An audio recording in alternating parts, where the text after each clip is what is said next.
You are standing at the edge of a world you would not recognize. The ground beneath your feet glows red with heat, rivers of molten rock flowing like blood through the cracks of a wounded planet. Above you, the air is thick with choking clouds of steam and volcanic ash, a ceiling so heavy it blocks out the sun. Every few moments, the Earth trembles as another asteroid slams into the surface, each one spraying molten rock into the air before vanishing into the chaos. And then, through the haze, you see something strange: droplets, tiny and fragile, falling onto stones so hot they vanish in an instant. Steam hisses upward, whispering a promise of what is to come. You are witnessing the first shy attempt of our planet to hold water. Today, you and I will trace one of the most fundamental mysteries of existence. Where did Earth's water come from? The oceans you know today, the rivers you cross, even the water you just drank, it has a story that began before the first living thing ever moved. Before we go any further, could you do something for me? Head down to the comments and tell me where in the world you are watching from and what time it is there right now. I am curious, is it morning with sunlight bouncing off your coffee cup, or midnight with the hum of a sleepy room around you? And while you are down there, go ahead and subscribe to the channel. Think of it as adding a drop of water to a vast ocean. The more drops we have, the stronger the current of history we can explore together. The Earth you are standing on in this moment of our story is young, only a few 100 million years old, and it is violent. The surface is a restless sheet of magma, always shifting, always cracking. There are no continents, no blue skies, no gentle waves. The air is a toxic mix of gases that would choke you in a heartbeat. And yet, somewhere out there, in the vast darkness beyond our newborn sun, are the seeds of the oceans to come. To understand where our water came from, we must first accept something unsettling. The Earth did not start with it. When our planet first formed, about 4.5 billion years ago, it was too hot for water to exist in liquid form. Any water molecules present were boiled away into space, stripped by solar winds and scattered into nothing. For a long time, Earth was a dry, hostile rock.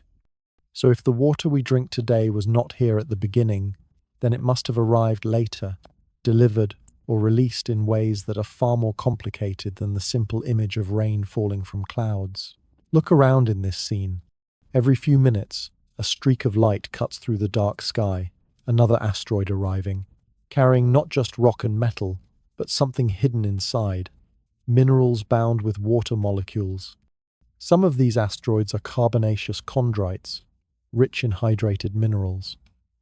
They strike the surface with unimaginable force, releasing that trapped water as vapor.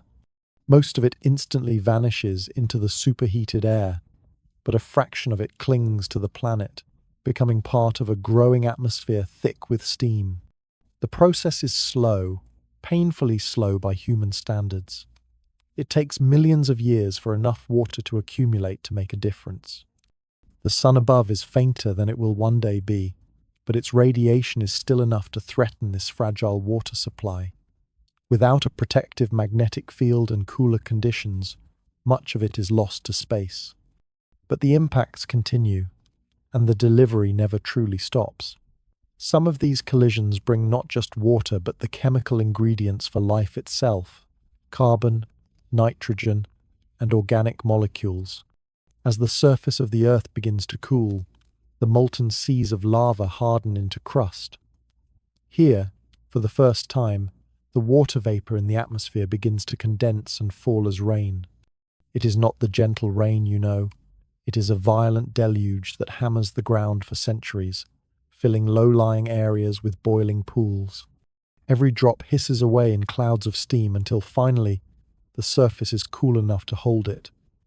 And then, at last, you have standing water, shallow basins reflecting a sky still heavy with ash. But here is where the story turns curious. Modern science tells us that not all of this water came from space. Some of it may have been here all along, locked deep inside the minerals of Earth's mantle. As volcanic eruptions tore through the surface, They released not only molten rock, but gases, carbon dioxide, nitrogen, and yes, water vapor. The scale of these eruptions was immense, covering hundreds of miles with ash and lava. Over time, their vapor joined, that brought by asteroids, feeding the planet's first true water cycle. The air in this ancient world is still deadly, but the sight before you is mesmerizing. Pools merge into lakes, lakes into seas. The water is brown and acidic, filled with dissolved minerals and metals. There is no life here yet, only the slow, patient shaping of a planet that will one day be home to millions of species. This is the climax you began with the moment Earth first became a world of oceans instead of fire. And it is worth asking yourself, if this water had never arrived, if those asteroids had missed their mark, if the mantle had stayed silent, what kind of world would we live on now? Or would we live at all? You and I are now going to strip the oceans away from the Earth in our minds. Pull back every drop until there is nothing but the naked rock beneath. And you will see the world as it once was, not just before life, but before the very possibility of life. The Earth at this stage is a place where you could walk for 1,000 miles and find nothing but heat and stone. Even if you could stand on the surface without being incinerated, every breath would kill you. The air is a suffocating mix of carbon dioxide, methane, sulfur, and traces of ammonia, drifting in a thick haze that blots out much of the light. The ground beneath your feet is restless. Great rivers of magma push upward from below, hardening into crust in one place, only to crack open again somewhere else. There is no soil, no dust, no sand, only the raw material of a planet that has not yet had time to weather itself. Each rock you see is sharp, angular, and new, formed only moments ago in geological terms. Even mountains do not yet exist in the way we know them. The surface is constantly remade by volcanic outbursts and bombardments from space. The sun in the sky is younger and dimmer than the one you know. Scientists believe it shone with about 70% of its current brightness in these early days.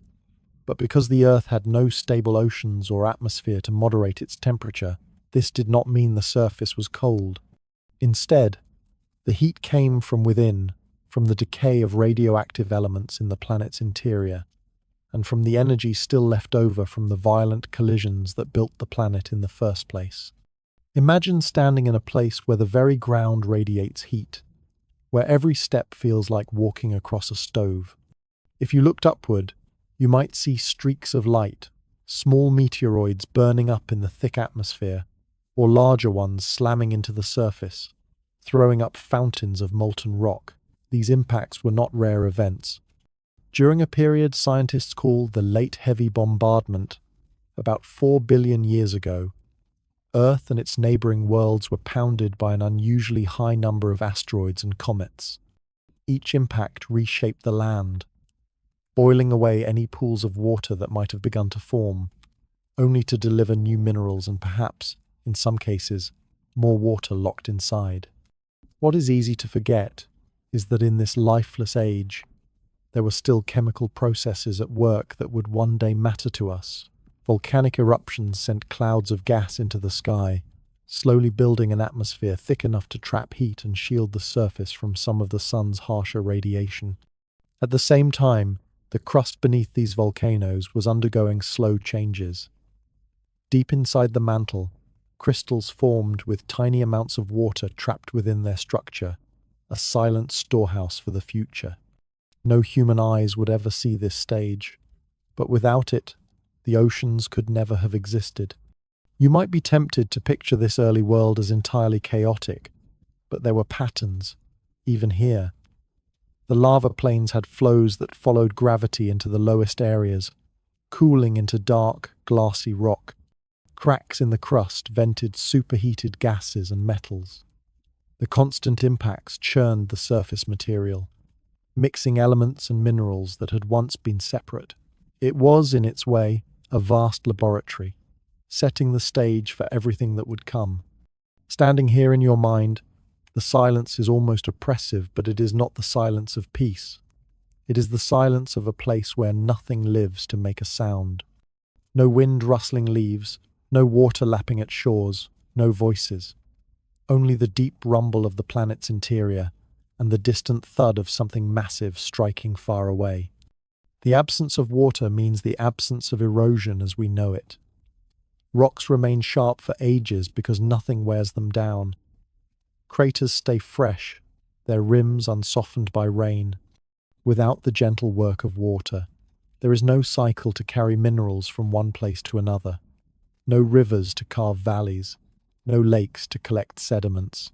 The landscape is static in some ways and yet violent in others, a contradiction that only a young world can hold. The temperature on the surface varies wildly, depending on where you stand. Near active volcanic flows, it is hot enough to melt metal. In areas briefly shielded from direct heat, it can cool enough to allow frost-like deposits of minerals to form not ice, but crystalline layers of sulfur and other compounds, laid down by volcanic gases. These deposits will be buried, melted, and remade countless times before anything alive ever sees them.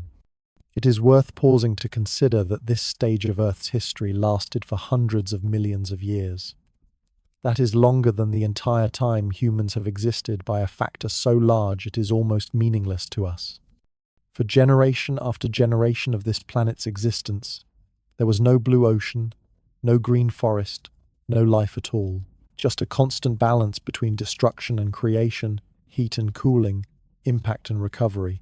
When we ask where our water came from, it is easy to focus only on what brought it here, the asteroids, the comets, the mantle. But this lifeless stage was equally important. Without the gradual cooling of the crust, without the build-up of an atmosphere, without the slow storage of water in the planet's deep interior, there would have been no place for liquid water to survive. The foundations of the oceans were laid here, in rock and fire, long before the first drop ever fell. If you could stand here and somehow survive the heat and the air, what would you feel? Would you see it as a wasteland, or would you see it as a beginning? If the young Earth was a barren furnace, then it was the heavens above that acted as its supply line. Picture the black sky beyond the thick haze, a place where fragments of rock and ice, some no larger than a pebble, others the size of mountains, wandered endlessly. Many of these bodies had been left over from the violent birth of the solar system, and they carried with them something our planet desperately lacked: water. Not the liquid water you and I drink from a glass, but water bound within minerals, trapped as ice, or hidden in the pores of rock. The most important couriers were asteroids and comets. Asteroids came from the rocky belt between Mars and Jupiter, their surfaces baked by the sun, but often rich in hydrated minerals, materials that had absorbed water long before they ever drifted near our world. Comets came from much farther away, born in the icy depths beyond Neptune, where sunlight is so faint it could never melt them. Each comet was a frozen archive, holding water ice and organic molecules untouched for billions of years. During a time we call the Late Heavy Bombardment, around 4 billion years ago, the number of impacts spiked dramatically. The cause is still debated. Perhaps the giant planets shifted their orbits, disturbing the paths of smaller bodies and sending them inward. Whatever the reason, the Earth became a target in a cosmic shooting gallery. The impacts were relentless. Some came with the slow grace of a drifting rock pulled by gravity, others with speed so great that the energy released was measured in millions of megatons. When a water-rich asteroid struck, its minerals were vaporized in an instant. Much of that vapor escaped into space, but some of it mixed with the thickening atmosphere and began a slow descent back toward the surface. Comets, arriving at even greater speeds, behaved differently. Their icy cores flashed into steam on contact, expanding into massive shock waves. In the violence, fragments of their material could survive, embedding themselves into the crust and slowly releasing their contents over time. The process was far from gentle. Each large impact was a disaster for any stability the planet was beginning to form. Entire regions of crust were liquefied. Atmospheres were blown away, only to slowly rebuild from volcanic gases and the next round of impacts. This cycle destruction, delivery, rebuilding, repeated over and over until enough water could be retained to tip the balance. But not all deliveries were equal. Scientists studying the isotopic fingerprint of hydrogen in Earth's oceans have found that our water does not match that of most comets. Instead, its chemical signature is closer to that found in certain classes of asteroids, specifically carbonaceous chondrites. This tells us that while comets likely played some role, asteroids may have been the dominant source. That conclusion adds a quiet but important twist to the story. Our oceans may owe their existence not to dramatic icy messengers from the edge of the solar system, but to humble, dark rocks from a belt only a few 100 million miles away. To imagine what this looked like, think of a world where the horizon could suddenly flash with a streak of white, growing brighter until it splits the sky. In seconds, the ground heaves, a deafening roar fills the air, and a blast wave radiates outward, flattening everything in its path. The crater left behind could swallow entire modern cities. Over time, wind and volcanic activity will bury it, but the water locked in the minerals will seep into the ground, evaporate into the air, or mix with other deposits to form the first shallow puddles. Some of these impacts did more than deliver water. They also stirred the chemical soup that would one day give rise to life.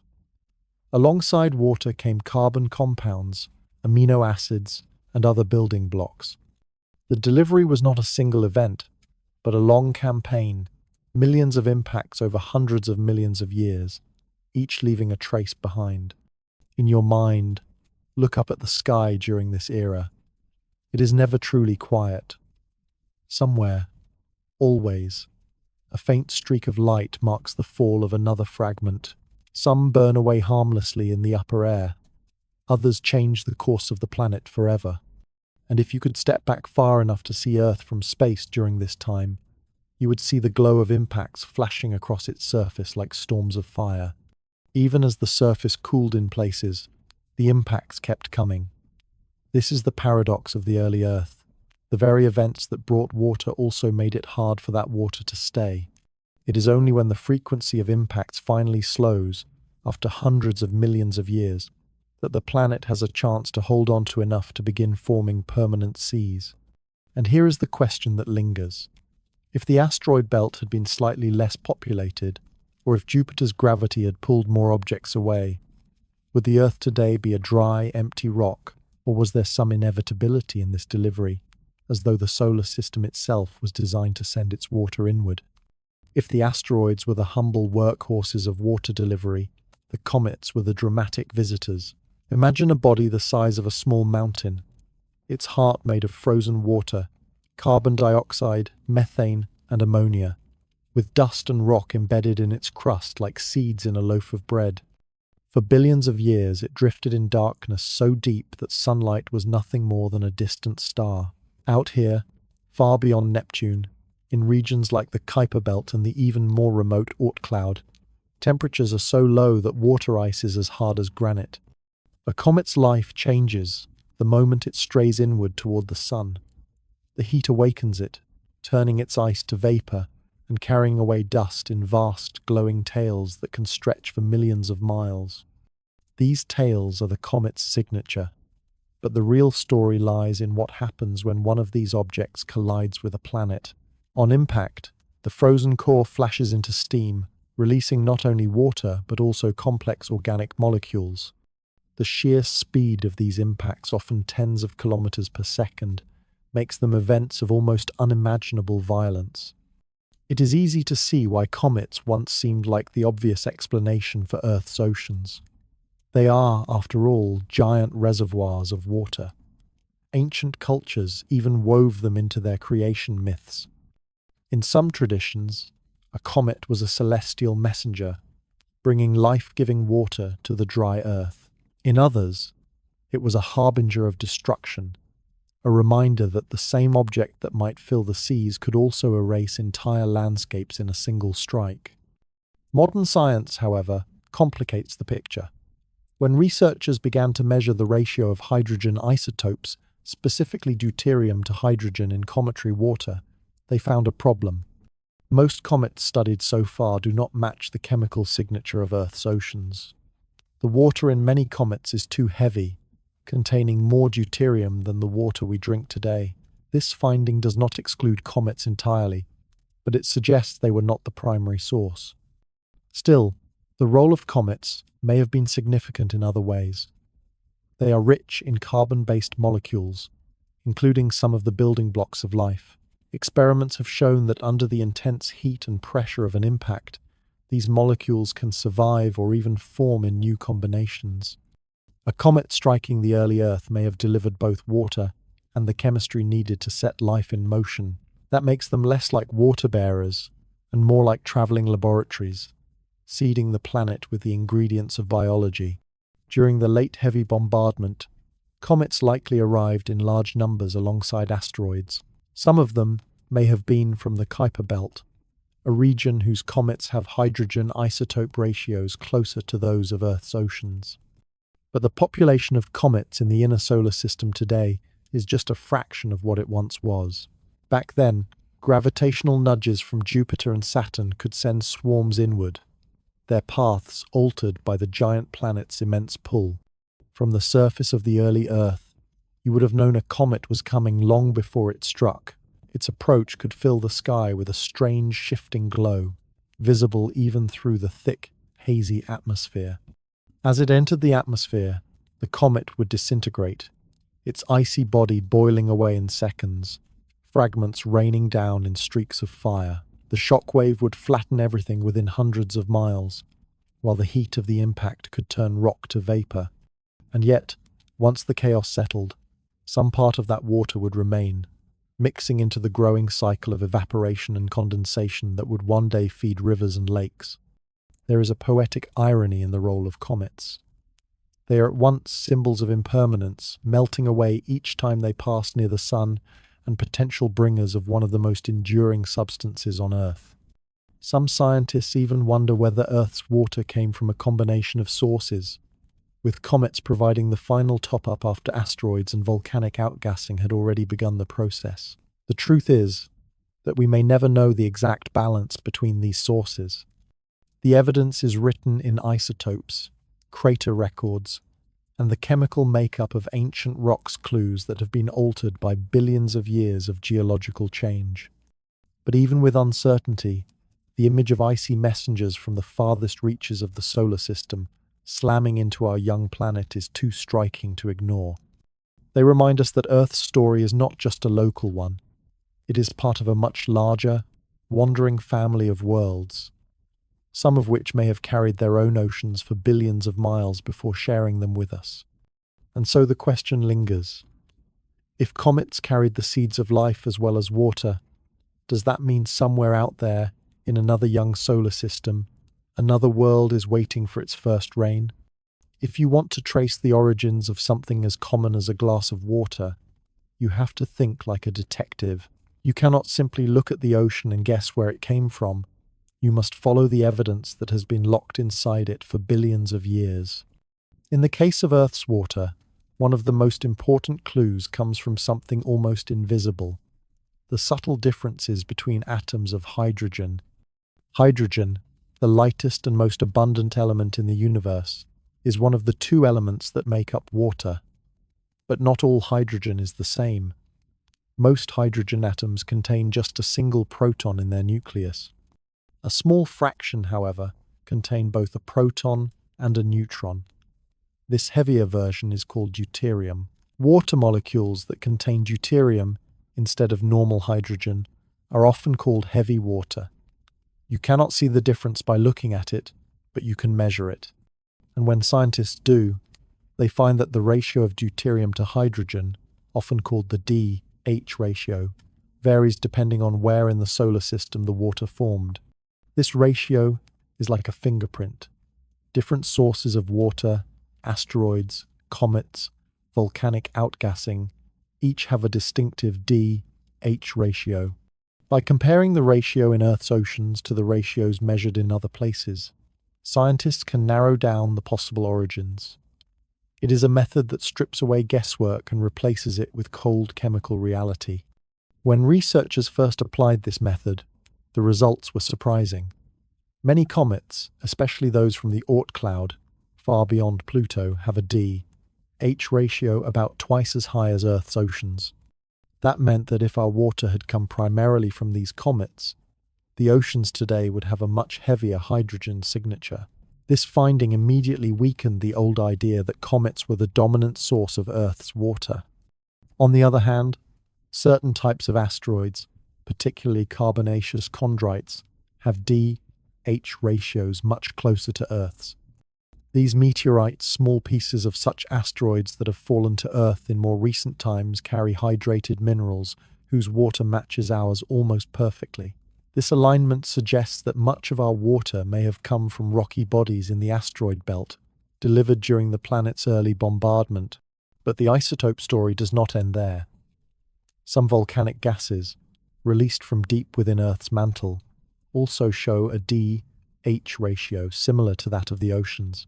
This means that at least some of the water we have today was likely here from the beginning, trapped in the planet's interior during its formation, protected from the violent heat at the surface. Over hundreds of millions of years, volcanic eruptions would have slowly bled this water into the atmosphere, where it could condense into rain. The beauty of isotope analysis is that it can untangle such a complex story. Rather than choosing between water from space and water from Earth's interior, it points toward a combination. The oceans may be the sum of multiple sources: asteroid impacts, cometary top-ups, and deep mantle outgassing. In this view, our planet's water is not the result of a single dramatic delivery, but a long accumulation from different reservoirs. To measure the D/H ratio, scientists use extremely sensitive instruments like mass spectrometers. They take samples from meteorites, from comet tails observed by spacecraft, and from volcanic gases. The precision needed is astonishing. They are looking for differences of just a few atoms in every 10,000. Yet these small differences carry the history of entire worlds. If you picture Earth's oceans as a vast library, each droplet is a page from a different book. Some pages were written in the cold outer solar system, where comets formed. Others were written in the warm asteroid belt, inside hydrated minerals. Still others were written deep within Earth, in the molten rock of the mantle. Over billions of years, these pages have been bound together into a single volume, the seas we see today. The isotope evidence has also reshaped how we think about other planets. If Earth's oceans came partly from asteroid delivery, then Mars and Venus, which were also struck by asteroids, may have once had more water than they do today. It raises the possibility that oceans may have been common in the early inner solar system, only to be lost later to climate change, atmospheric stripping, or geological inactivity. Standing back, the lesson is clear. If you want to know where something came from, you must look inside it. The oceans are not mute. Their chemistry remembers the hands that built them. And here is a thought worth carrying forward if we can read the isotopes in our own oceans to learn their story. What could we learn if we could taste the waters of Europa, Enceladus, or some distant exoplanet? Would their fingerprints reveal a shared history with ours, or a story we have never imagined? If you imagine Earth's water supply as something stored only on the surface, you are missing one of its most important chapters. Beneath the crust, far below the reach of sunlight or surface storms, there lies a hidden reservoir that may contain as much water as all the oceans combined, perhaps even more. This water does not flow in underground rivers or sit in vast subterranean lakes. Instead, it is bound at the molecular level within minerals deep in the mantle, trapped there since the planet's earliest days. To understand how it got there, we have to return to the time when Earth was still forming. As dust and rock clumped together under gravity, they carried with them not just metals and silicates, but also water in the form of hydroxyl, a chemical group made of one hydrogen atom and one oxygen atom locked inside crystal structures. In the violent heat of accretion, most of the water at the surface was lost to space, but the water inside certain minerals survived, shielded from destruction by the rock itself. Down in the mantle, Pressure is measured not in atmospheres but in millions of atmospheres. Temperatures rise into the thousands of degrees. And yet, under these conditions, minerals like ringwoodite and wadsleyite can hold significant amounts of water without melting. These minerals act as vaults, storing a treasure that would only be released when geological forces broke them open. That release happens through volcanism. When mantle rock rises toward the surface, driven by convection currents or tectonic shifts, the pressure drops, and the minerals can no longer hold their water. It escapes as vapor, mixing with other gases like carbon dioxide and sulfur dioxide in the magma. When the magma erupts, that vapor bursts into the atmosphere in great plumes, sometimes so thick they block sunlight. For hundreds of millions of years in Earth's early history, volcanic outgassing was one of the main ways water returned to the surface. It was not the slow trickle you might imagine from modern volcanoes. These were eruptions on a scale we have never seen, covering entire regions in lava and releasing vast clouds of steam. The gases would condense as the planet cooled, falling as rain that fed growing lakes and seas. Volcanic release had another advantage. Unlike water from comets or asteroids, it was not easily lost to space. Once Earth developed a thick enough atmosphere, much of the volcanic water could cycle between the air and the surface without being stripped away by solar wind. In this way, the mantle acted as both a storage chamber and a safety deposit box, preserving water until the planet was ready to keep it. The idea that so much water could be hidden underground may sound strange, but seismic studies and laboratory experiments have given us compelling evidence.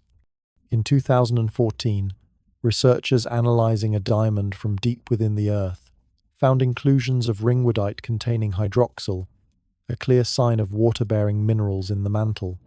Models based on such findings suggest that the total water stored below could rival or exceed that on the surface.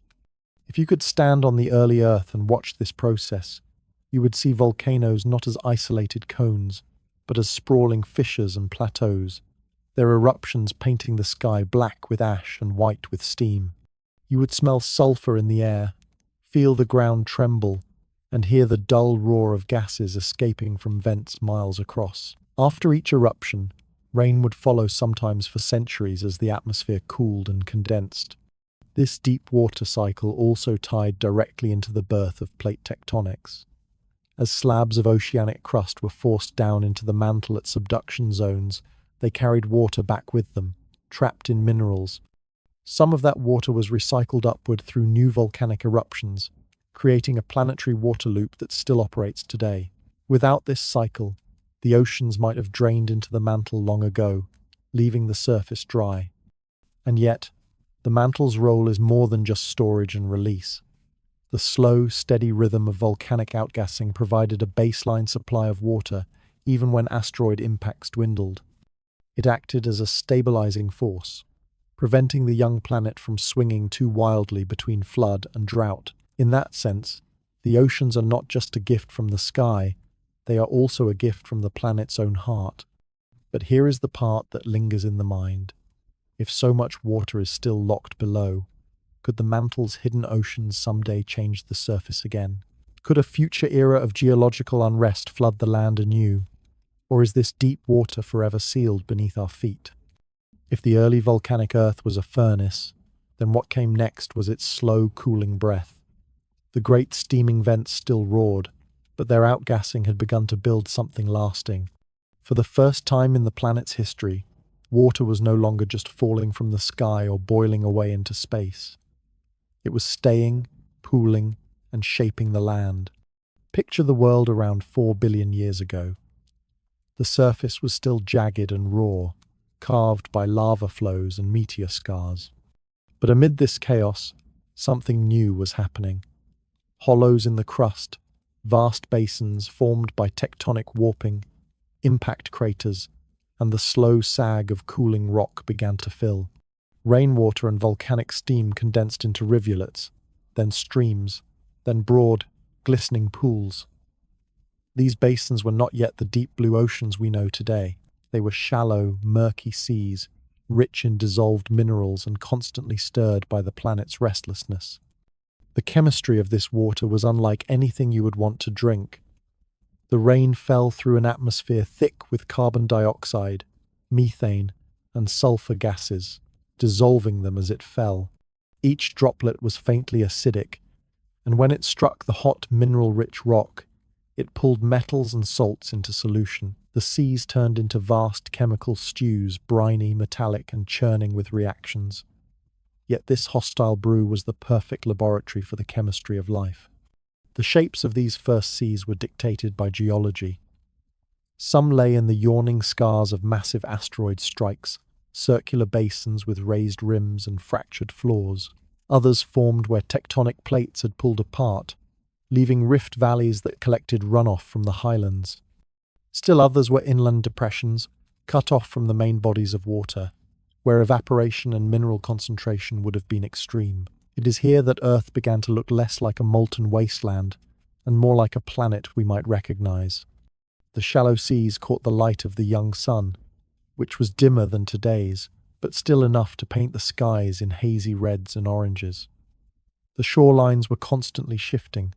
Volcanic eruptions built up land only for it to collapse again.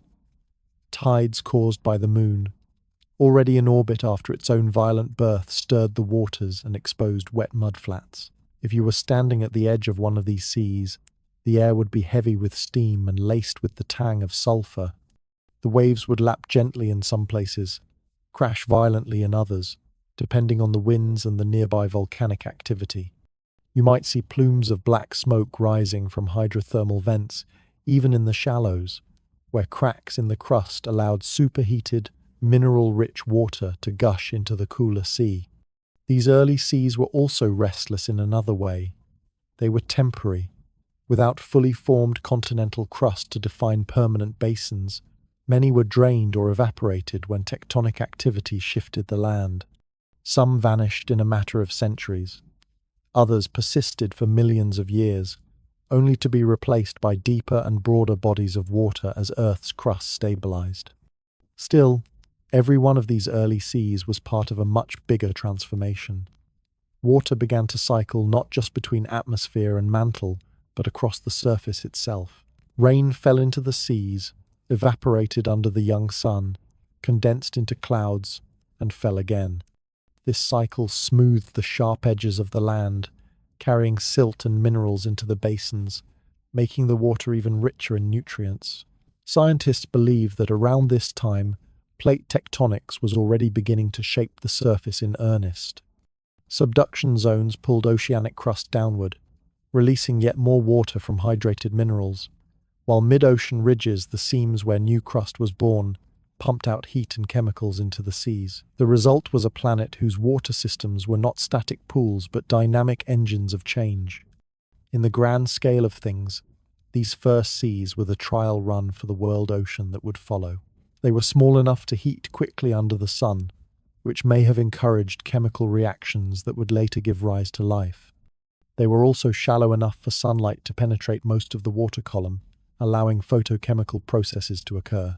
And because they were surrounded by constantly eroding rock, they were saturated with the raw materials for life's building blocks. There is a quiet poetry in thinking that every wave lapping against those primitive shores was part of a chain reaction that would lead billions of years later to waves crashing against beaches filled with life. The shallow seas were not just bodies of water. They were the first stage on which Earth rehearsed the interplay of water, rock, and sky that would define its future. Yet for all their promise, they were fragile. A single asteroid impact could boil them away. A surge in volcanic activity could flood them with lava or poison them with ash and gases. The fact that any water lasted long enough to carve the first true seas is a testament to the planet's gradual cooling and the growing stability of its atmosphere. From here, the story moves toward the creation of the global ocean, the interconnected expanse that would cover most of the planet and serve as the cradle of life. But before that ocean could exist, Earth needed to learn how to keep water for good, not just in temporary basins, but in a stable, planet-wide system. Steam rises in thick, ghostly clouds, wrapping the horizon in a shroud so dense that the sun itself is little more than a pale disk, flickering in and out of sight. Beneath your feet, the ground is not yet the solid crust you know today. It heaves, buckles, and occasionally splits open, exposing rivers of glowing rock that hiss violently when they meet the torrents of water raining down from the blackened sky. The air smells of minerals and heat, a metallic tang that clings to your throat. Somewhere far in the distance, a great plume of vapor erupts where molten earth swallows a lake in a single gulp. You are standing at the edge of a world in the making, a planet that has only just begun to hold the oceans that will cradle life itself. Welcome to History in Ashes, where we wander through the embers of the past to uncover the quiet, stubborn facts that shaped our world. Before we sink into the depths of this story, could you do me a small favor? Slide down to the comments and let me know where you are watching from and what time it is there right now. I promise I am curious, partly because this is a story that takes us across billions of years, and it would be oddly satisfying to know exactly which slice of modern time you happen to be in. And while you are down there, consider subscribing. Think of it this way. Hitting that subscribe button is a bit like storing extra water in a clay jar before a long summer. You may not realize how much you will want it until the drought hits. And here, the drought is missing the next deep dive into the strangest corners of history. Now picture this world again, Earth, but not as you have ever imagined it. The ground is still fresh from its violent birth. This is not the blue planet from photographs. This is a world where continents are not yet carved, where rivers are only just beginning to etch their first lines into the crust, and where every drop of water is a newcomer. In this moment, the oceans are only puddles scattered across a vast, scorched expanse. Yet these puddles are the seeds of something enormous. They are water that has travelled an impossible distance, survived violent impacts, and endured the hellish heat of a young star. It is tempting to think that water was always here, hiding in the folds of rock, waiting to spill out. But the truth is messier, slower, and far stranger. The earliest Earth, born from cosmic dust and fire, was too hot to hold on to anything as delicate as liquid water. Hydrogen and oxygen, the building blocks of water, were swept away or burned off in the planet's infancy. If water was to come, it had to arrive later, delivered from places so far away they might as well have been different worlds entirely. The first deliveries came not as gentle rain, but as catastrophic blows. In the solar system's early years, asteroids, meteoroids, and icy bodies wandered erratically, pulled and flung by the shifting gravity of young planets. Many were rich in hydrated minerals, rocks that had locked water deep inside their crystalline structures. When these collided with Earth, the impact was explosive, yet the water trapped in the minerals could be freed, mixing with volcanic gases to form vapor. The vapor cooled, condensed, and fell back down as rain that lasted for millions of years. This was no ordinary weather pattern. It was a planetary baptism by fire and ice. It is here that one of the less glamorous but most important processes in history begins. The constant rain did not flood the Earth overnight. Instead, much of it seeped into the crust, filling microscopic cracks in the rock. Some was locked deep underground, circulating slowly through what would one day be called the mantle. Over time, volcanic eruptions began to release it back to the surface. In other words, the early water cycle was not the neat ocean evaporation cloud-rain loop you might picture. It was more like a long, uneven conversation between rock and sky, each exchanging water in a way that would eventually build the seas.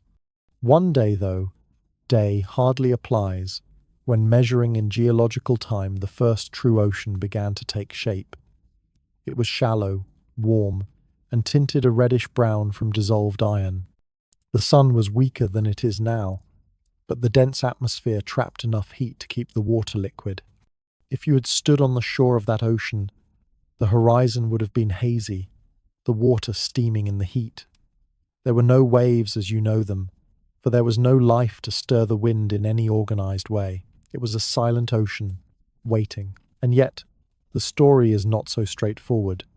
Scientists have long debated whether these early oceans came primarily from asteroid impacts, or whether much of the water was already here from the start, locked deep in the mantle from Earth's very formation. One clue lies in hydrogen isotopes, tiny variations in hydrogen atoms that act like fingerprints for water's origin. Some asteroid types, particularly carbonaceous chondrites, match Earth's water almost perfectly in these fingerprints, suggesting a close relationship. But comets, once thought to be prime suspects, often have isotope ratios that are too different, making them less likely as the main source. This is the kind of quiet, almost tedious detective work that solves some of history's greatest mysteries, measuring the weight of atoms to tell the tale of oceans. And still, the numbers never quite line up.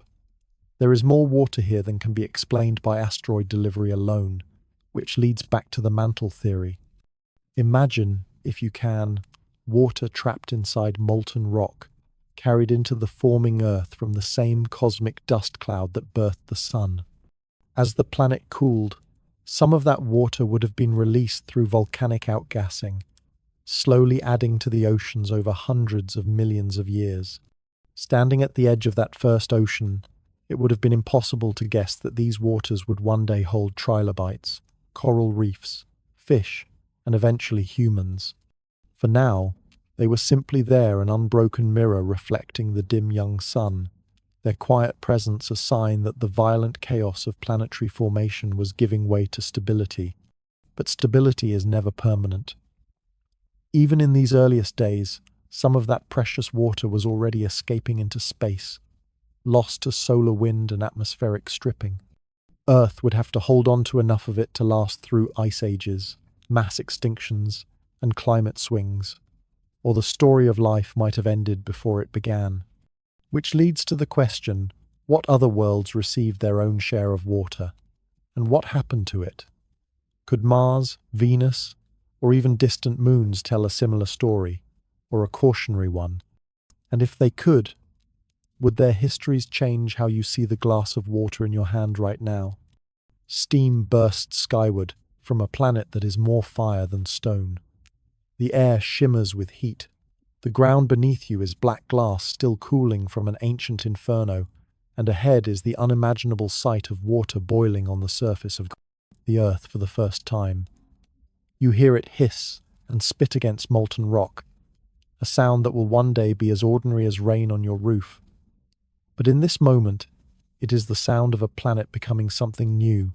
Welcome to History in Ashes, where we sift through the layers of time to uncover the strange, often overlooked truths of our shared past. Before we go any further, could you take a moment to scroll down to the comments and tell us where in the world you are watching from and what time it is there right now? It is oddly comforting to imagine that as we speak of events billions of years old, you might be sitting with a morning coffee or perhaps wrapped in a blanket late at night. And while you are there, consider subscribing to the channel. I promise it is easier than bringing a comet full of ice from the Kuiper Belt to hydrate a young planet, and much less messy. You are standing in an era so ancient that numbers feel meaningless, yet the details matter. The Earth at this time is a dangerous half-formed sphere, its surface cracked and buckling. The crust is thin and restless. The air is a haze of carbon dioxide, nitrogen, and trace gases from volcanic eruptions. Water cannot yet settle here, not without instantly turning to vapor, but far above in the blackness beyond the glare of the sun, icy fragments are hurtling inward, pieces of forgotten worlds wandering through space for eons before smashing into this fragile newborn. When one strikes, the noise is beyond comprehension. A shockwave ripples across oceans that do not yet exist. The sky glows white from the heat of re-entry. The surface at the point of impact flashes to plasma, but inside that tumbling mass from the edges of the solar system, there are crystals and grains holding tiny cages of water molecules. Some will vaporize instantly, others will seep into fractures in the rock, sinking deep to be released millennia later through volcanic vents. It is not a single delivery, but a slow, relentless rain of stone and ice. From the asteroid belt, from far-off cometary regions, each collision adds its silent measure to the growing total. The process takes tens of millions of years, so slow you could mistake it for no process at all, if you were not watching from a perspective as long as the history of the stars. And here is where the story turns, from spectacle to the dull but vital details. The ratios of deuterium to hydrogen within these ancient waters tell us that many came from asteroids rather than comets. A finding that may not set your pulse racing, but without it, we would be lost in guesses. The tiniest difference in atomic weight, the kind you could never feel in your hand, reveals the path by which the seas arrived. Yet even after these deliveries, the Earth does not yet look like the planet you know. The basins are empty save for shallow pools in cooler regions. Steam rises constantly from cracks in the crust. The air is thick enough to trap heat, keeping much of the surface uninhabitable. And still the impacts come. Smaller now, less catastrophic but persistent. The planet is learning patience. Long before rivers carve valleys before ice caps, wax and wane before you can stand beside a shore and watch waves break. The foundation is being laid, drop by drop. You might imagine this is a straightforward gift from the heavens, but it is also a cycle of loss. As easily as the early Earth gained water, it could lose it too. A collision of enough force could blast vapor high into space, escaping the planet entirely. And so the story of Earth's water is not only about arrival but survival. It is about holding on to what was given in a time when gravity alone was not always enough to keep it. A thin atmosphere constantly threatened to bleed away to the void until volcanic outgassing and chemical reactions began to rebuild it to something capable of sheltering this most precious resource. Picture the first true rainfall. It is not gentle. It is scalding. The drops fall from clouds of steam that have built up over centuries, hammering the ground and instantly turning to vapor again. But each cycle cools the crust further. Each return carries heat upward, away from the depths, until at last there are places where water can rest without fleeing back into the air. And here is the thought to leave you with for now. In those first stable pools, perhaps no bigger than a modern pond, you could have dipped a finger and touched the same molecules that still swirl in your own glass of water today. In all the time since, in all the civilizations that have risen and fallen, the atoms themselves have not left. They have simply moved, changed form, hidden in ice, or drifted in clouds. The water you drink may once have hissed into steam against a rock face 4 billion years ago. So, where then do we draw the boundary between the beginning and the continuation of this story? And if what you hold in your hand is that ancient, how much of you is ancient too? The Earth you see today, lush and vibrant, teeming with life, was once a planet almost unrecognizable. Imagine a world stripped of the colors and sounds of life, a landscape where the only movement is the slow creep of molten rock and the relentless pounding of fiery impacts. This was the Earth of the Hadean Eon, a time when the planet was young but turbulent, when the surface was far too hostile for any known life to exist, yet its activity laid the groundwork for everything to come. The surface was a patchwork of newly formed crust and molten pools. Beneath a dense atmosphere rich in carbon dioxide and nitrogen, the temperature soared. Water, though arriving in increasing amounts, remained mostly vapor or dissolved in volcanic gases. The crust itself was thin and unstable, frequently fractured by tectonic forces still finding their rhythm.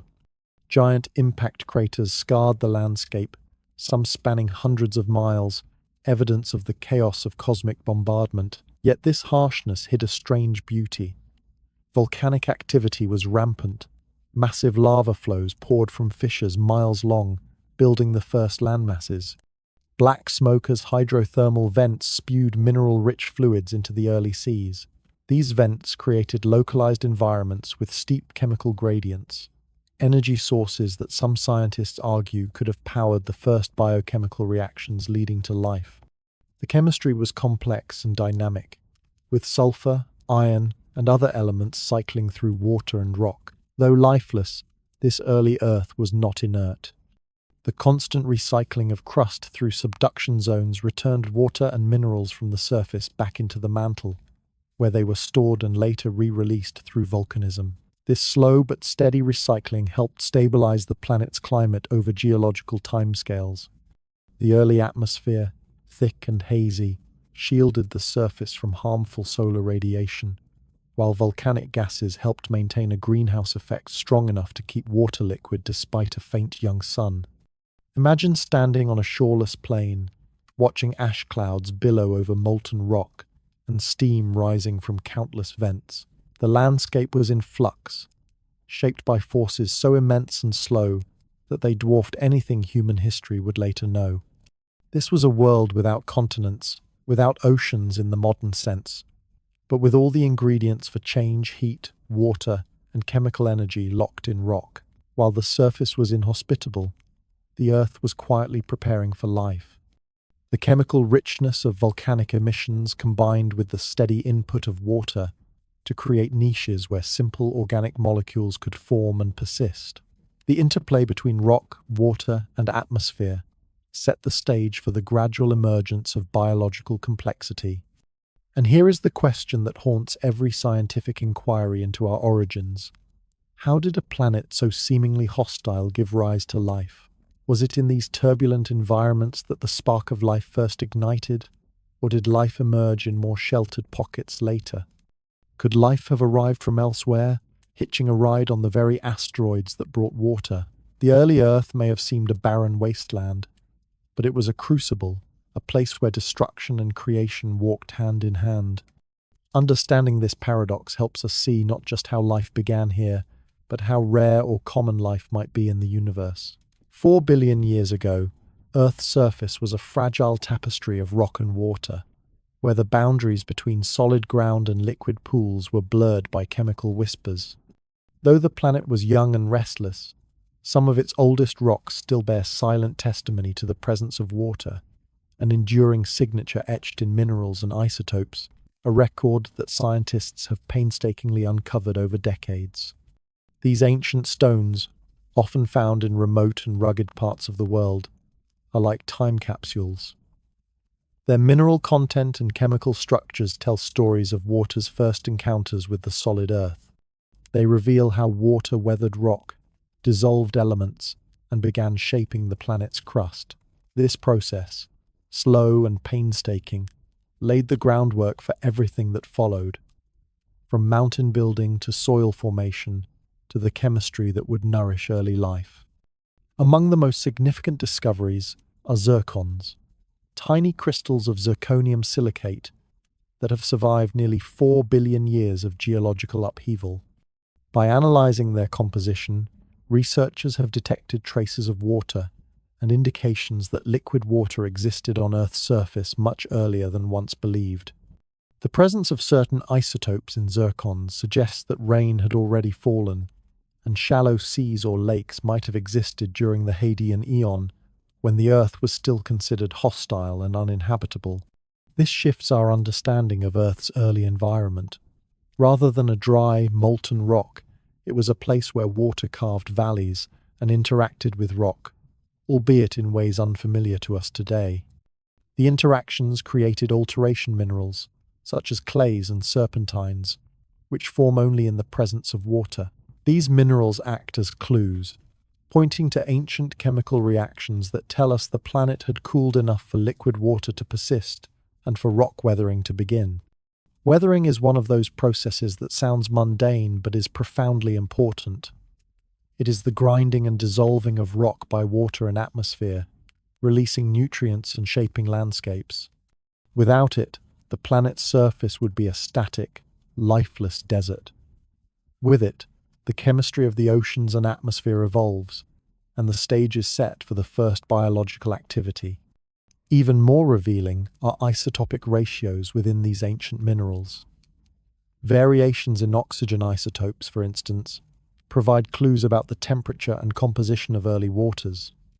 By measuring these ratios, scientists can estimate the temperature of the environment when the mineral formed an invaluable tool to reconstruct early Earth's climate. Evidence points to surprisingly cool surface temperatures, implying that despite the young sun's faintness, Earth maintained liquid water stable enough to carve its earliest basins. But the rock record is fragmentary. Geological processes have recycled most of the Earth's original crust, erasing vast swaths of history. What survives is a precious and often ambiguous puzzle. Each new discovery must be carefully interpreted, cross-checked, and placed in context. This painstaking effort reveals that the story of water on Earth is not linear but complex, with episodes of accumulation and loss, of changing chemistry and shifting landscapes. One particularly intriguing find comes from ancient sedimentary rocks in Western Australia. Dated to about 3.8 billion years ago, these rocks contain structures that some scientists interpret as evidence of microbial life, preserved in shallow marine environments. If true, it means water and life coexisted far earlier than traditionally thought, and that water was already shaping not only geology but biology. The earliest water-rock interactions also influenced Earth's atmosphere. As water weathered minerals, it pulled carbon dioxide from the air, locking it into carbonate rocks. This natural feedback helped regulate the greenhouse effect, stabilizing the climate over long timescales. Without this process, the planet might have frozen solid or become a runaway furnace. All of this quiet chemistry, often overlooked in favor of more dramatic narratives, is the foundation upon which our planet's habitability rests. The slow drip of water into rock, the dissolution of minerals, the gradual build-up of oceans and atmosphere, all these processes are like the background hum of a symphony that would one day crescendo into the explosion of life. So when you look at a rock or feel the cool touch of water, remember that beneath that simplicity lies a history so deep it spans billions of years. Each mineral grain and isotope ratio is a page in the story of how water transformed Earth from a hostile orb to the blue jewel that nurtures us all. And here is a thought to carry forward. If these ancient minerals could talk, what would they say about the water's journey? Would they speak of violence and loss, of cycles and renewal, or of secrets still hidden beneath our feet? When you picture Earth's atmosphere today, you might imagine the soft blue sky stretching endlessly above, cradling life beneath its gentle embrace. But rewind time nearly 4 billion years, and the atmosphere you'd find would be almost unrecognizable. A thick, heavy blanket of gases, dense with volcanic fumes and devoid of the oxygen we breathe now. This ancient air was a crucible for change, shaping how water behaved on the planet's surface and setting the stage for life's earliest chapters. In Earth's infancy, volcanic activity was relentless. Gigantic eruptions continuously belched out vast quantities of gases, water vapor, carbon dioxide, sulfur dioxide, nitrogen, and traces of methane and ammonia. These gases created an atmosphere unlike any we see today, opaque, toxic, and incredibly dense. The water vapor alone was enormous, forming thick clouds that pressed down on the planet, trapping heat in a powerful greenhouse effect. This thick atmosphere played a critical role in allowing liquid water to exist on Earth's surface. Although the young sun shone less brightly than today, the volcanic gases helped keep the planet warm enough to prevent water from boiling away into space. This delicate balance between incoming solar energy and the insulating effect of volcanic gases created a narrow window in which oceans could form and persist. Volcanic gases also influenced water's chemistry. Sulfur dioxide dissolved into rainwater, creating mildly acidic precipitation that reacted vigorously with the rocky crust. This acidity enhanced weathering processes, breaking down minerals and releasing essential elements like calcium and magnesium into the nascent oceans. These elements played vital roles in regulating ocean chemistry and eventually in fostering the complex chemistry of life. Yet, the atmosphere was far from stable. Periods of intense volcanic activity could release massive quantities of sulfur and carbon dioxide, temporarily altering the climate and even triggering global cooling or warming. The balance of gases shifted in cycles, a complex interplay between outgassing, chemical reactions, and the slow sequestration of gases into rocks and oceans. As the atmosphere evolved, so too did the water cycle. Water vapor condensed into rain, feeding early rivers and seas, which in turn interacted with volcanic landscapes to create diverse environments. Hydrothermal vents, cracks in the crust where superheated water gushes out, became chemical oases, rich in minerals and energy sources that some researchers believe were cradles for the first life. Interestingly, volcanic gases also carried clues about the planet's interior. The ratios of certain isotopes and gases trapped in ancient volcanic rocks helped scientists understand how Earth's mantle and crust have changed over billions of years. These insights link deep Earth processes with surface conditions, showing that the story of water is inseparable from the story of our planet's internal dynamics. Throughout this volatile period, Earth's atmosphere and oceans were locked in a tight, ever-changing embrace. Each influenced the other. Volcanic gases shaped atmospheric composition and climate, while oceans absorbed and transformed gases, moderating the environment. This dance laid the groundwork for the eventual rise of oxygen, a transformation that would reshape the planet and enable complex life. Reflecting on this ancient interplay, one is struck by the importance of the boring details, the chemical reactions, the gas exchanges, the volcanic eruptions that seem harsh and destructive, but are in fact essential for life's emergence. Without this dynamic atmosphere, Earth's water might never have settled into stable oceans. Without stable oceans, the origins of life might have been impossible. So here is a question to ponder. If Earth's atmosphere had been just a little different, less volcanic outgassing, or a different balance of gases, would our planet still have water? Would life still have found a way? The fine margins of these early conditions remind us how fragile and extraordinary our home truly is. The Earth of nearly 4 billion years ago was a restless furnace, its atmosphere thick with volcanic gases, its surface a patchwork of molten rock and shallow acidic seas. Yet, over millions of years, this tempestuous world slowly transformed. The violent bursts of volcanic activity softened into a more measured rhythm. The thick clouds began to thin, and water, that most vital of substances, found a more permanent home in oceans that covered growing expanses of the planet's surface. This transition was neither swift nor simple. It was shaped by a complex ballet of geological and chemical forces that, together, created a more temperate environment. Key to this change was the gradual stabilization of the atmosphere, as volcanic outgassing gave way to the increasing role of chemical weathering, sequestration of gases, and the cycling of elements between land, ocean, and air. One major factor was the drawdown of carbon dioxide, a powerful greenhouse gas that had kept the planet warm enough for liquid water despite the faint young sun. Through the process of chemical weathering, rainwater slightly acidic from dissolved volcanic gases reacted with silicate minerals in the Earth's crust, breaking them down and locking carbon dioxide away in carbonate rocks. This natural feedback loop slowly lowered atmospheric CO2 levels, cooling the planet but still maintaining temperatures that allowed oceans to persist. As carbon dioxide levels dropped, the climate became more stable.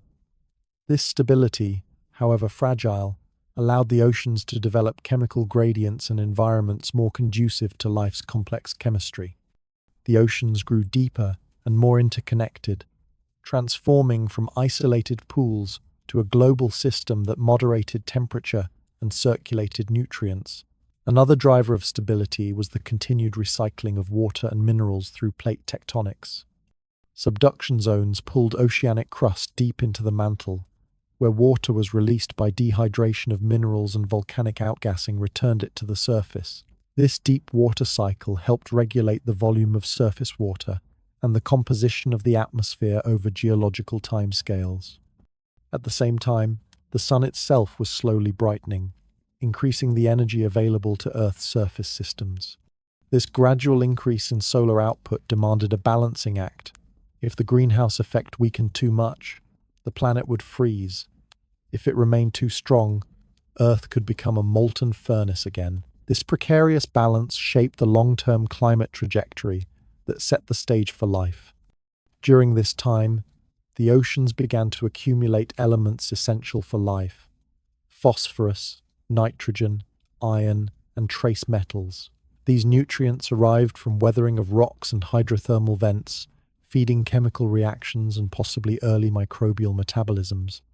The interplay between the ocean's chemistry and the atmosphere's evolving composition created the first truly habitable environments. Perhaps most intriguing is that this period marked the earliest hints of life's presence. Though fossil evidence is scarce and debated, chemical signatures in ancient rocks suggest that simple life forms might have already been harnessing the planet's chemical energy. If so, life emerged amid this shifting balance, adapting to conditions that were at once hostile and nurturing. Reflecting on this slow but profound transformation, it is humbling to realize how contingent Earth's habitability was.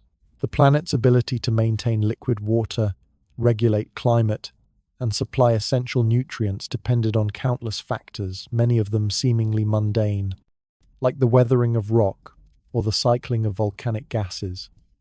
These processes, often overlooked, were vital chapters in the history of water on Earth. And so the question remains, how many other worlds have danced this delicate dance of atmosphere, ocean, and geology? How many planets have seen water come and go, climates rise and fall, without ever tipping into stability? The story of Earth's water is not just our past. It is a window into the possibilities and limits of habitability across the cosmos.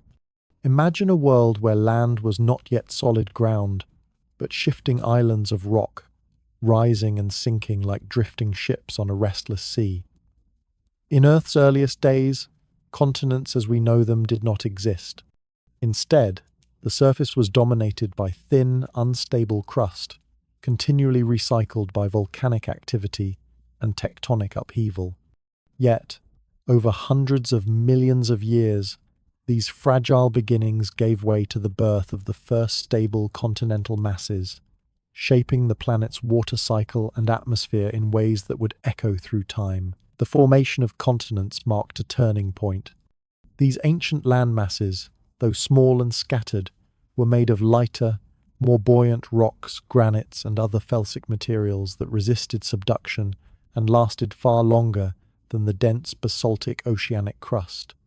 Their emergence created new interfaces, where water and rock could interact more dynamically, changing erosion patterns and the chemistry of rivers and oceans. Continental crust acted like giant water catchers.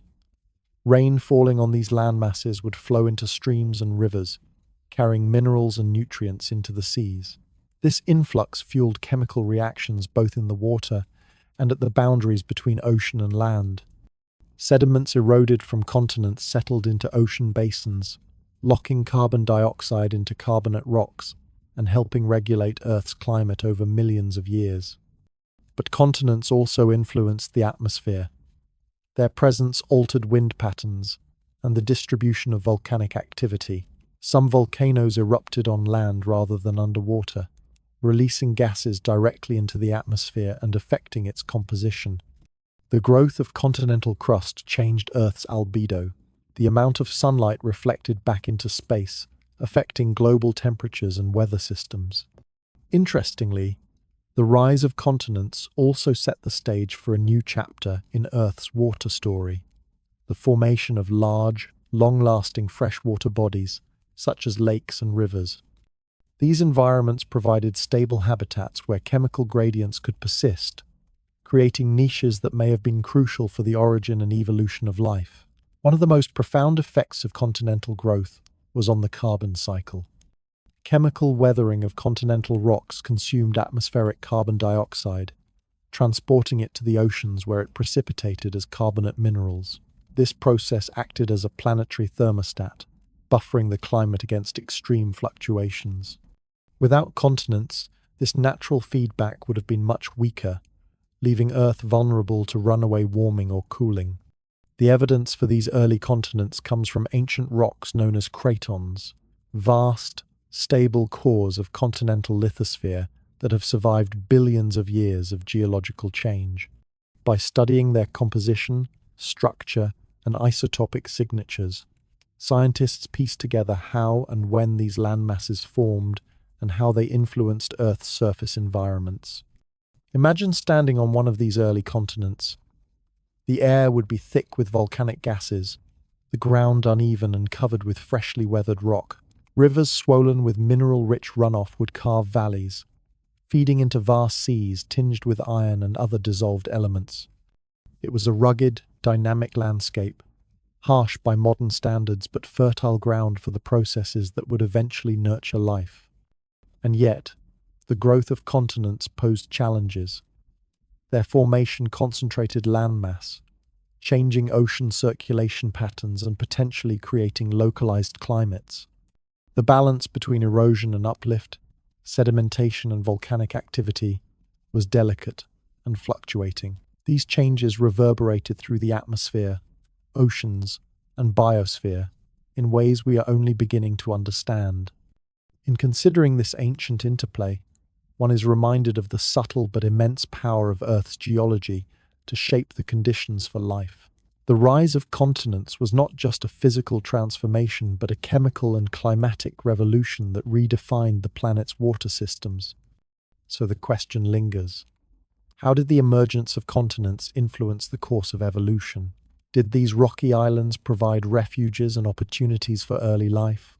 Or did they create new challenges that shaped adaptation? And as we look to other worlds, how might the presence or absence of continents affect their habitability and the fate of any water they hold? Imagine standing on a rocky shore looking out over an endless expanse of water, far larger than any pool or shallow sea that had existed before. This is Earth's first true global ocean, a continuous body of water wrapping the planet, connecting distant shores and creating new possibilities for climate, chemistry, and life. But this ocean was far from the tranquil blue seas we know today. It was a restless, dynamic environment, shaped by the forces that had formed the planet and influenced by every drop of water delivered, trapped, and recycled over billions of years. The birth of the global ocean marked a turning point in Earth's history. Before this, water existed mostly in isolated basins or shallow seas, subject to evaporation and geological upheaval. But as the planet cooled, the volume of water increased, basins deepened, and the seas merged, forming a connected network of waters that encircled the planet. This connectivity allowed for the circulation of water and nutrients on a scale previously impossible, transforming Earth's surface environment. The chemistry of these early oceans was complex and ever-changing. The waters were rich in dissolved minerals, iron, sulfur, phosphorus, and other elements leached from the newly formed continents and volcanic activity.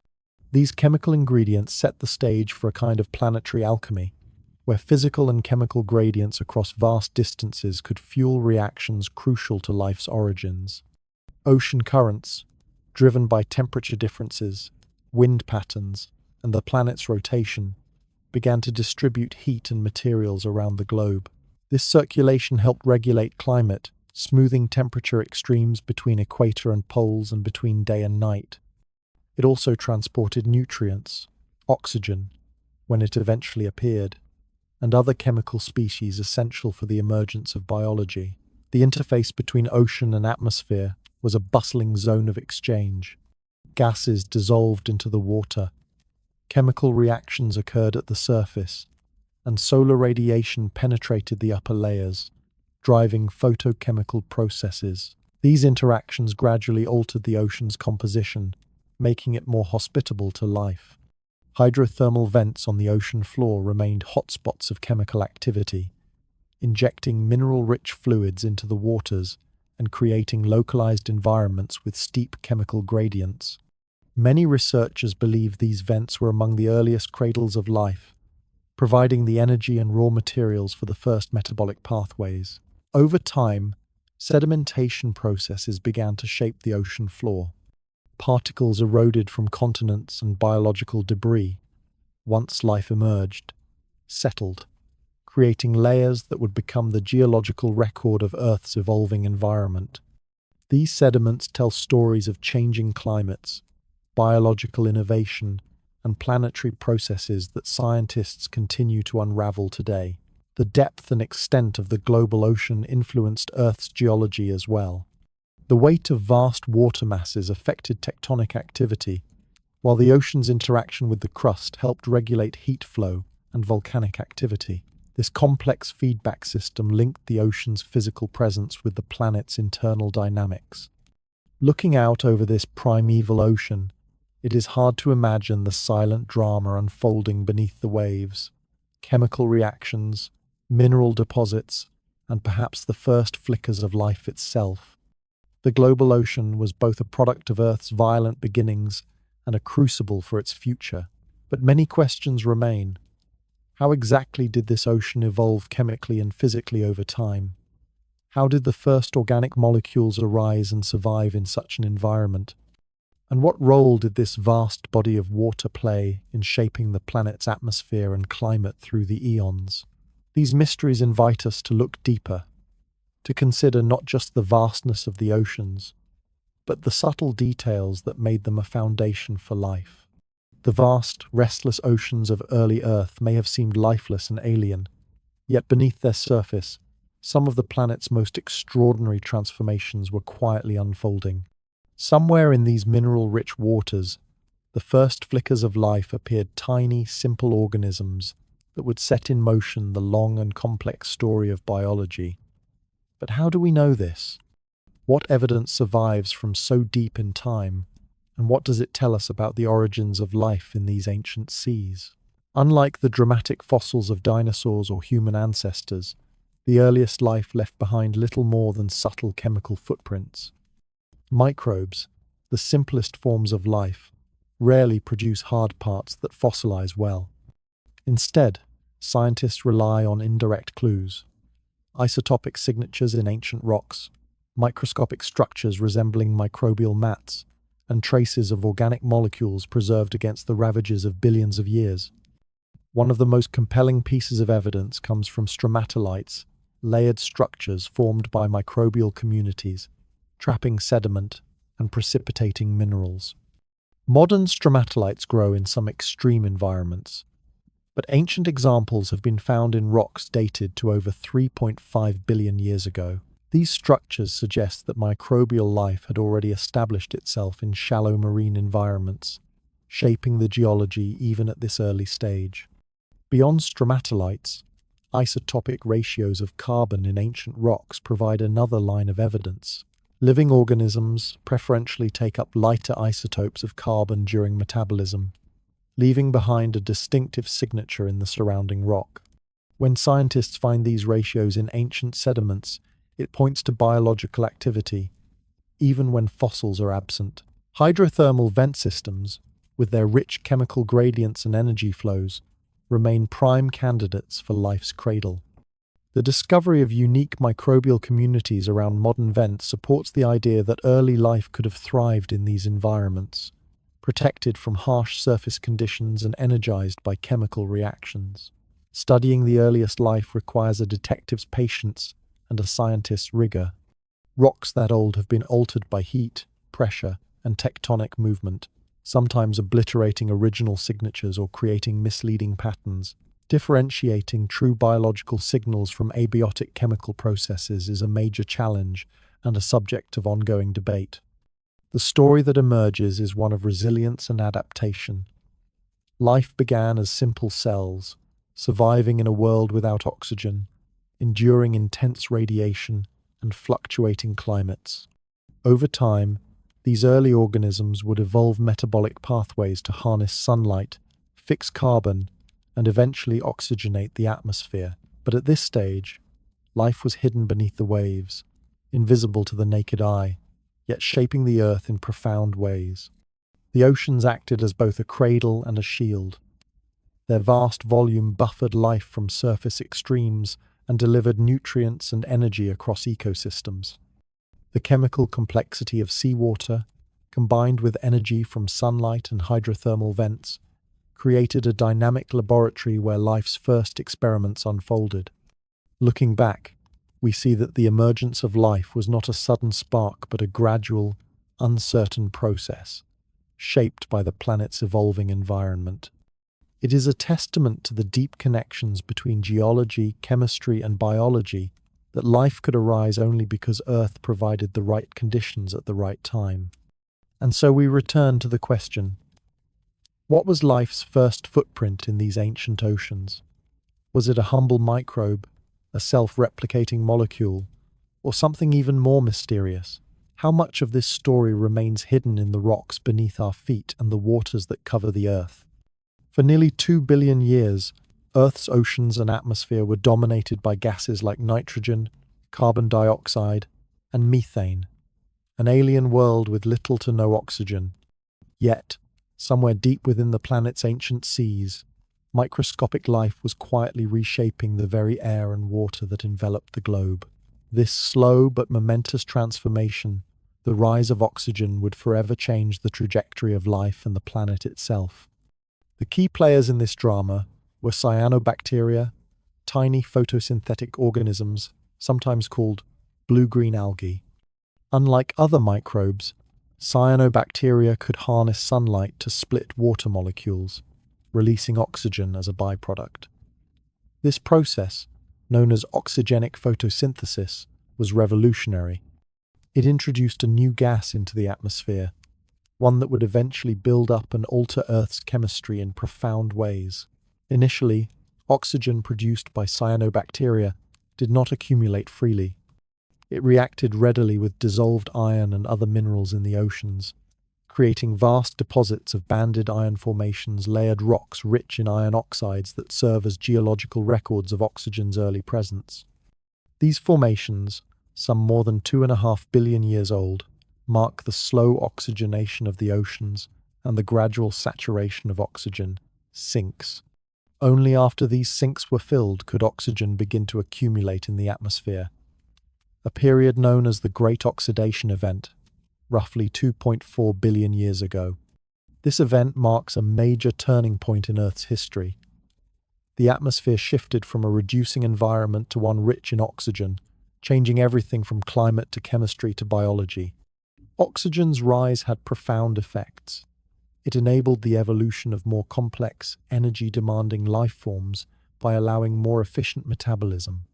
At the same time, oxygen was toxic to many anaerobic organisms adapted to oxygen-free environments, triggering mass extinctions and reshaping ecosystems. The changing atmosphere also influenced Earth's climate. Oxygen reacted with methane, a potent greenhouse gas, reducing its concentration and potentially triggering global glaciations, snowball Earth episodes where ice covered much of the planet. These dramatic climate shifts challenged life and may have spurred evolutionary innovations. Meanwhile, oxygen began to accumulate in the oceans unevenly. Surface waters became oxygenated, while deeper layers remained anoxic, creating chemical gradients that fostered diverse microbial communities and complex biogeochemical cycles. These stratified oceans were dynamic environments where life continued to adapt and evolve.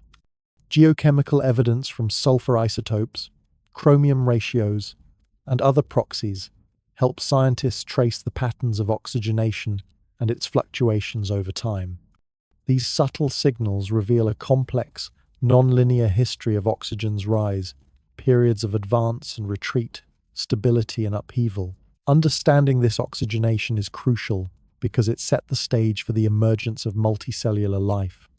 The availability of oxygen allowed cells to produce more energy, supporting greater complexity, specialization, and eventually the explosion of animal life hundreds of millions of years later. Reflecting on this vast and slow transformation, one is struck by the interplay of life and environment, a feedback loop where life changed its own habitat, which in turn shaped life's evolution. Oxygen, once a waste product of humble microbes, became the breath of all complex organisms. And so, the question emerges, How did early life navigate the challenges of rising oxygen? Did oxygen's toxicity slow its advance or push it toward new adaptations?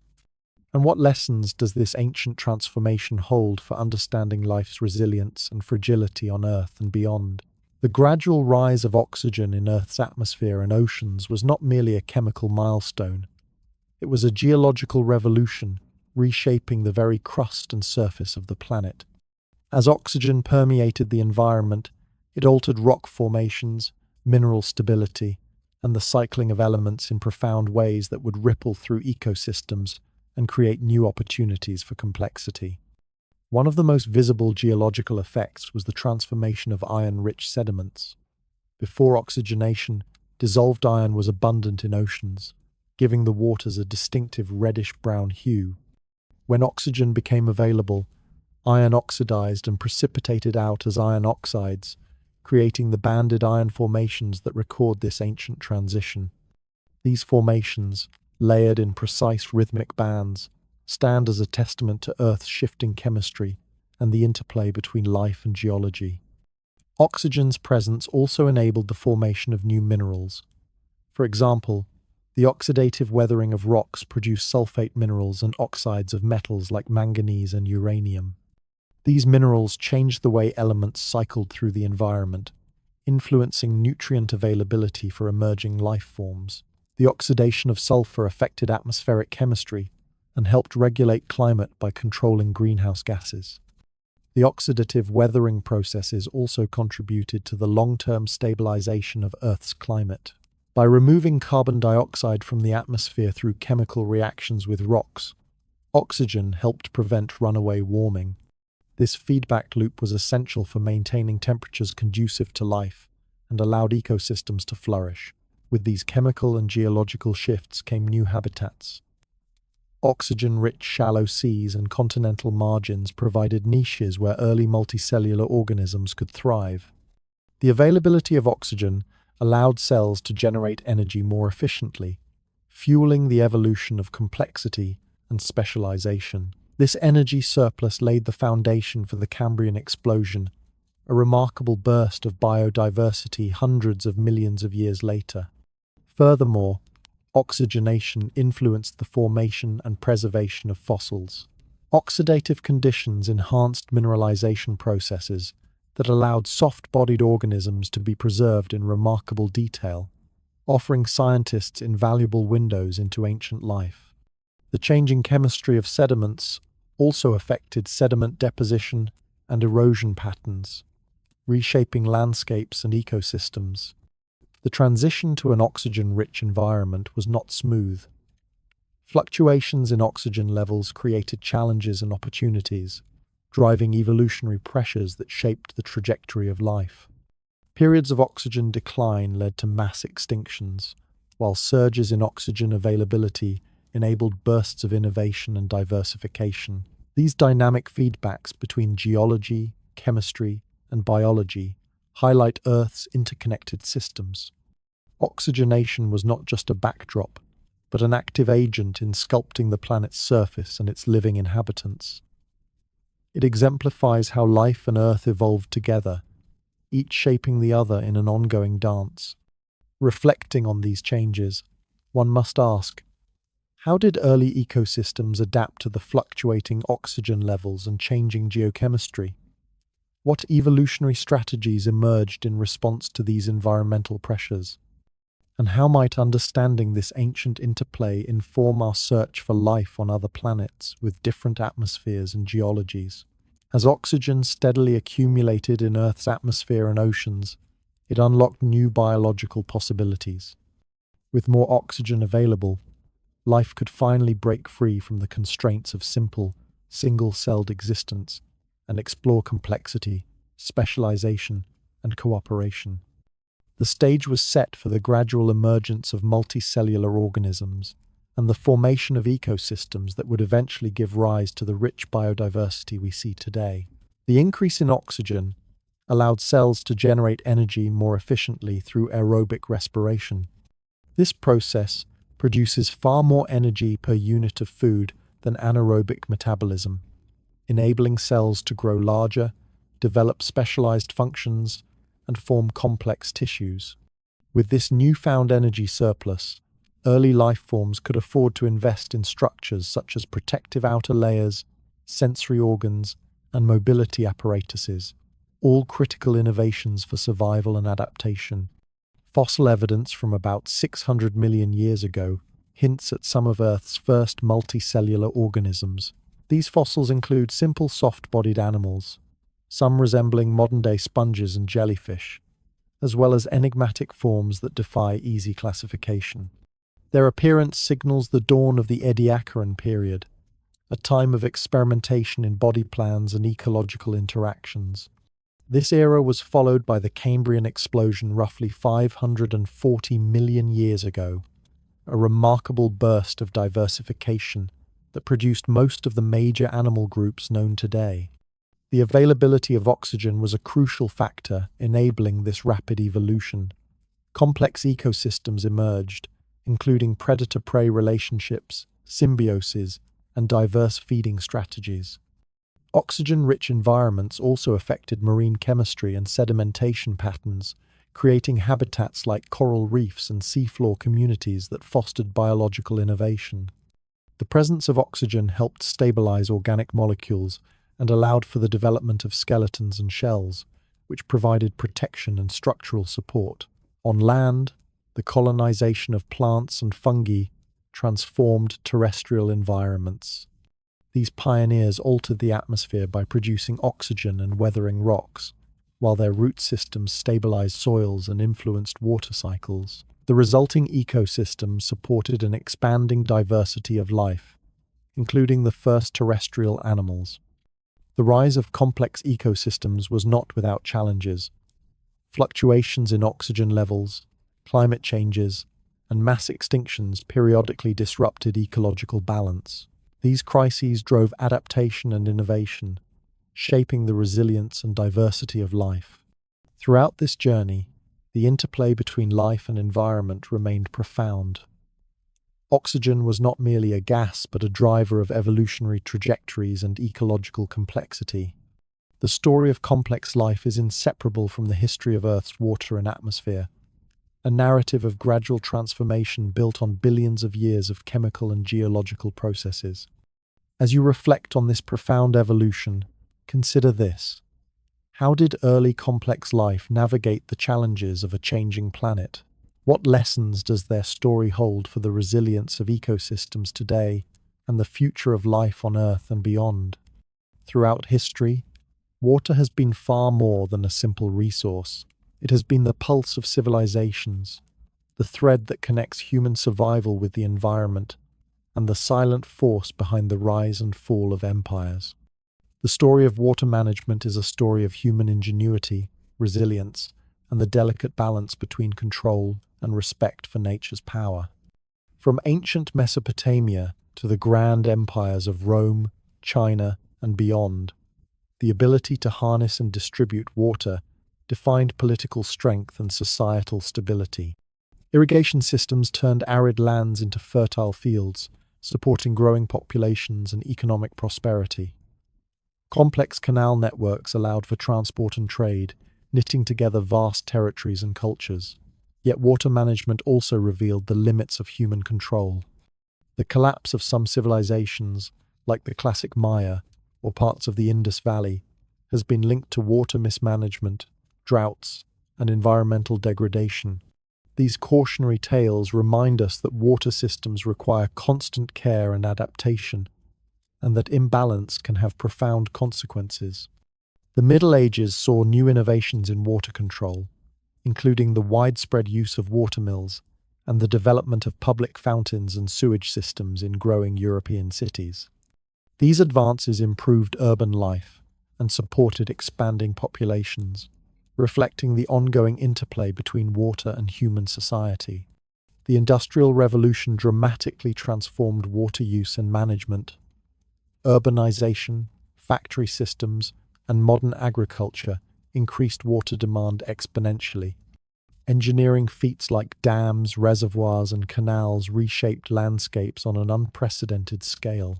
However, these changes also introduced new challenges, pollution, habitat loss, and inequitable access that persist today. In the modern era, global water management faces complex challenges. Climate change alters precipitation patterns, population growth stresses freshwater supplies, and geopolitical tensions arise over shared rivers and aquifers. Yet, water remains central to human survival and civilization's future. As you reflect on this vast journey from Earth's primordial waters to the great rivers that nurtured empires, to the engineered systems sustaining billions, consider how deeply water is woven into our shared history. It is a story of connection, adaptation, and enduring dependence. So, what lies ahead? How will humanity balance technological innovation with ecological stewardship? Can we learn from past successes and failures to build a sustainable water future? The answers will shape not just history but the very survival of our species. Thank you for joining us on this journey through time with History and Ashes. If you've enjoyed exploring the deep and often overlooked story of water on Earth, please consider subscribing to our channel. After all, just like water itself, our story flows onward, and we'd love to have you along for every twist and turn.